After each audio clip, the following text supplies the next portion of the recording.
Nicely made coffee. Gee, you must be a good coffee maker, Blondie. I am. G'day all, Brother Blonde. Another how-to video today, but this one's probably not for everybody. This particular how-to video requires a couple of things that not all of you will have. First thing is a 6-channel radio transmitter. The second thing is a radio controlled helicopter. Here's one I prepared earlier. Now for those of you who want to continue on with this video and watch it, great. If not, then hooroo. Some of you have probably seen videos like this where you have the 6-channel radio transmitter, which is where all of the channels are used up just to fly the helicopter.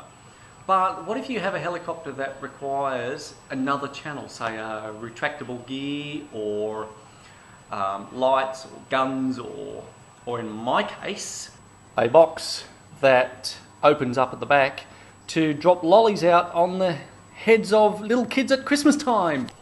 And with 6 channels we can't do that, but there is a way, and there's a couple of different ways to do it, but I'm going to show you one way because this is the one that works for me. Now let's have a look at this. As you know, the gyro has 2 leads coming out of it. One of the leads goes into the, that's a little bit out of focus here, is that better for you? There we go, maybe. One of them goes into the rudder section of the receiver. The other one, this little yellow one here, goes into the gear, which means that you can't use gear switching to operate any landing gear because it's used up by the helicopter or by the gyro. Now, I'm talking about a 6-channel radio set here, even though that's a 7-channel receiver. It's a 6-channel transmitter. But there is a way around it. One of the ways is to buy a gyro that doesn't have this extra lead. In other words, all the gain adjustments is made on it, and then you can use the gear thing there. That's fine. The way I'm doing it, I've actually just put a Y connector in here.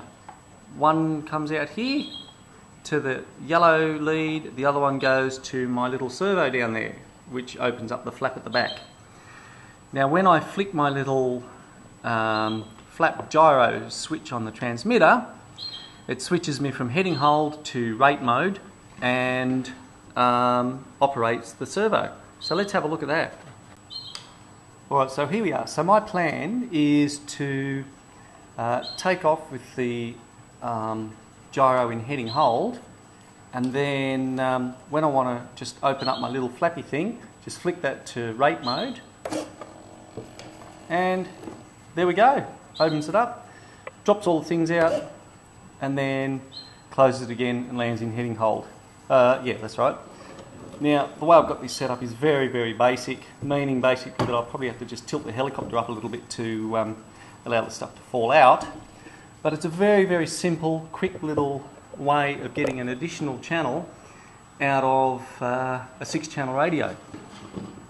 Now, as far as my settings go, let me just run into that for you. If you can see that there, is there too much light? There we go. Now what I've done, my normal heading hold setting rate is 73, and the rate mode is about 7. It's normally on about 35, but there wasn't enough movement in the servo to get the travel I wanted. So I've just dropped it down to about 7%. I reckon I can flick it to rate mode, open the thing, drop the stuff out, back to heading hold, and still keep on flying. Now, if you want to use this for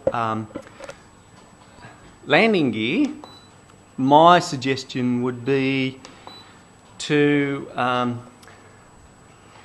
take off and land in rate mode with the gear down, and then flick it to heading hold to put the gear up. So I'm sure you'll be able to work out the switching and the servo travel and all that sort of stuff for that. So anyway, I hope this helps those of you who are interested, and if it doesn't help those of you who are interested, then I don't know what will. See ya. Alright guys, we'll give this a test fly. See how she goes, eh?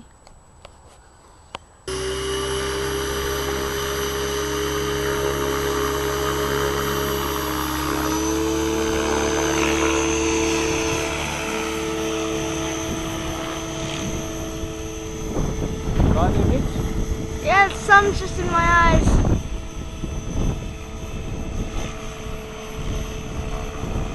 Okay, now to flip the switch.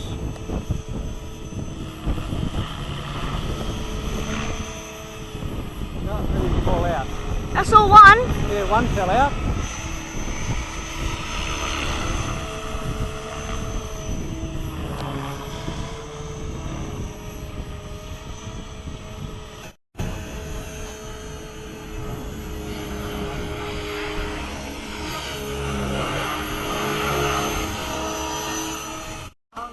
As you can see, it's really windy, and just putting it in a rate mode doesn't hurt a thing.